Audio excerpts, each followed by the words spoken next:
তো গাইস, এখানে আমি এখন চলে এসেছি কোথায় বলো তো? আমি তো দাদার শ্বশুর বাড়িতে গেছিলাম, এবার আমার নিজের বড় মানে আমার বড় মায়ের বাপের বাড়িতে চলে এসেছি।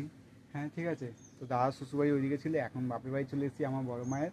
তো এখানে দেখো এত সুন্দর বাড়িগুলো দেখো, চারপাশে মাটির বাড়ি।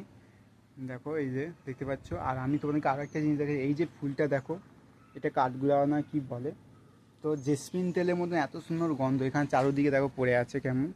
আর এই বড় গাছ দেখো, দেখতেই পাচ্ছ তোমরা। তোমাদেরকে আমি ফুলটা দেখাচ্ছি, এই যে এই যে ফুলটা দেখো, এই যে দেখতেই পাচ্ছ তোমরা।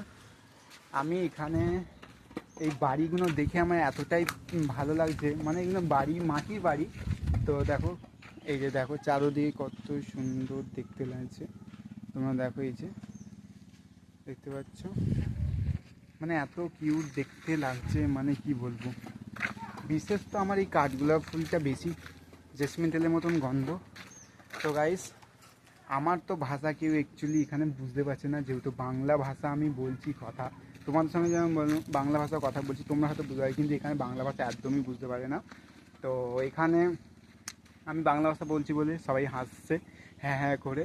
আর আমিও এদের ভাষা অত বুঝতে পারি না, হ্যাঁ করে আমিও একটু হালকা ফুলকা করে হাসি। আর আমি হাসি খুশি মানুষ, আমি হেসেই যাই। যাই হোক, কোনো ব্যাপার না, যে যা ভাষা তো বুঝতে না পারলেই হাসবে। তো আমি এখানের ভাষা আমি একটু তোমাদেরকে ছোটো করে বলি, বাংলায় তোমাদেরকে বলছি। তোমরা কেমন আছো, আমি তোমাদেরকে জিজ্ঞেস করলাম, তোমরা হয়তো বলবে ভালো আছি। সেরকমই এখানে কেমন, এখানের ভাষা হলো তুই সব কেসান হ্যাঁ বেশ হ্যাঁ, এখানের ভাষা হলো এরকম। তো গাইস, এখানে ভাষা হলো এরকম। যাই হোক, আমার ভিডিওটা এখানেই শেষ করলাম। ভিডিওটা যদি ভালো লাগলে একটা লাইক, একটা সাবস্ক্রাইব, একটা কমেন্ট করে পাশে থাকবে, জানাবে আমার ভিডিওটা কেমন লাগে। নেক্সট পার্টে ধামাকা ভিডিওটা আবার দেখা হচ্ছে। টাটা।